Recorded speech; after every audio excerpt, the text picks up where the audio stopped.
The station hummed with the low thrum of life support systems, a mechanical lullaby that never ceased. Deck 7 was supposed to be asleep, lights dimmed to their night cycle, corridors empty save for the occasional maintenance drone. But in room 47C, Vera sat hunched over her terminal, fingers dancing across holographic keys with the desperate rhythm of someone racing against dawn. Her eyes burned. Coffee had stopped working 3 hours ago. Just 2 more sections, she muttered, scrolling through the dimensional stability reports from the last trade expedition. The Galactic Council didn't care that humans needed sleep. They didn't care that Vera had already logged 16 hours today. The quarterly assessment was due at 600 station time, and incomplete reports meant sanctions. Sanctions meant no food shipments to the outer colonies, so Vera typed.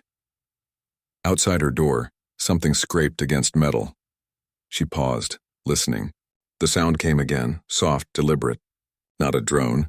Her hand moved toward the emergency comm, but stopped when she heard it. A low, rumbling purr that vibrated through the deck plating. Koru. Vera's shoulders relaxed. She'd almost forgotten about the Thessian cubs. The delegation had arrived 2 weeks ago, their ship limping into dock with failing engines and a hold full of refugees. Among them were 12 cubs, furred, 4-legged juveniles with intelligent amber eyes and retractable claws that could shred hull plating. The adult Thessians were in medical bay, recovering from radiation exposure. The cubs had been housed temporarily in the communal nursery. Apparently one had escaped. Koru? Vera called softly, not wanting to wake the neighboring quarters. You should be in the nursery, little one. The scraping stopped.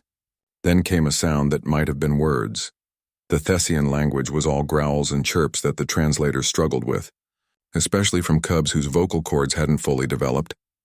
Vera sighed and saved her work. She couldn't focus with a lost cub outside her door. Standing, she felt her spine pop in 3 places. 27 years old and already falling apart. Humanity's gift to the stars. A species that broke down faster than their own technology. The door hissed open. Koru sat in the corridor, his mottled gray fur bristled and alert. He was the largest of the cubs, nearly reaching Vera's waist when standing. Behind him, arranged in a semicircle like tiny soldiers, sat 6 more cubs.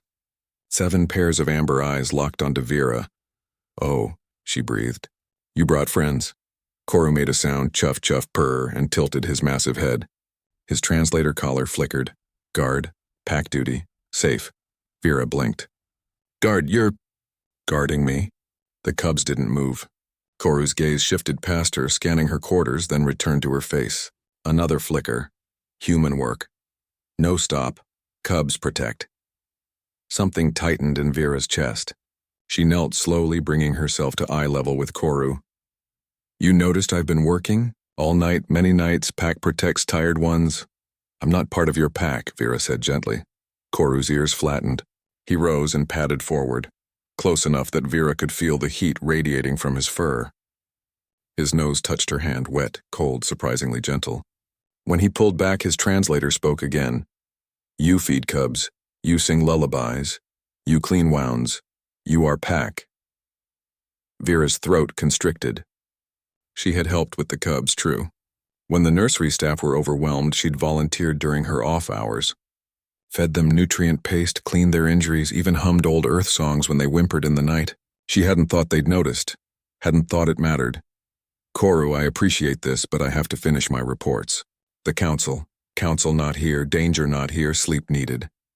Koru turned and positioned himself directly in her doorway. The other cubs shifted, forming a tighter perimeter. Cubs guard, human sleep, I can't sleep. If I don't finish, a new cub, smaller with rust-colored spots, chirped sharply. Her collar translated, human sick if no sleep. Pack fails if alpha sick alpha. Vera almost laughed. I'm not your alpha. You decide food. You decide safety. You decide comfort. Koru's eyes narrowed. Alpha. In Thessian culture, Vera suddenly remembered from the briefing files. The pack structure wasn't about dominance. It was about responsibility. The alpha wasn't the strongest. It was the one who carried the heaviest burden. The one who sacrificed sleep to ensure others ate. The one who stood watch while the pack rested. The one who wrote reports until their eyes bled so that colonies wouldn't starve. I have 2 more sections. Vera whispered. Koru lay down, blocking the door completely. The other cubs settled around him, their purring creating a low, resonant sound that filled the corridor. Cubs wait, cubs guard, alpha finish then sleep. Vera stared at them, these alien children who had fled dying worlds, who had lost parents to radiation and war, who should have been too traumatized to care about a tired human bureaucrat.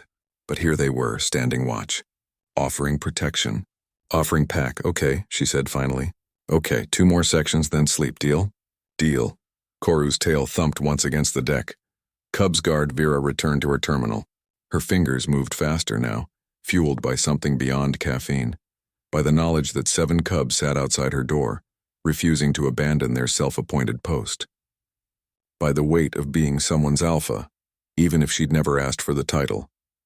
90 minutes later, she submitted the final report.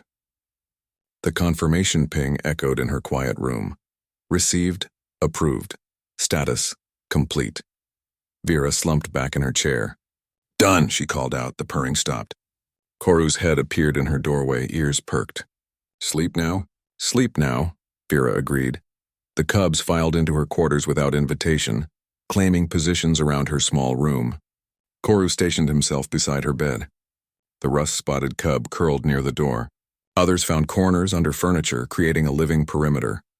You don't have to stay, Vera said, crawling into bed, still wearing her uniform. The nursery staff will worry. Pack stays with Alpha.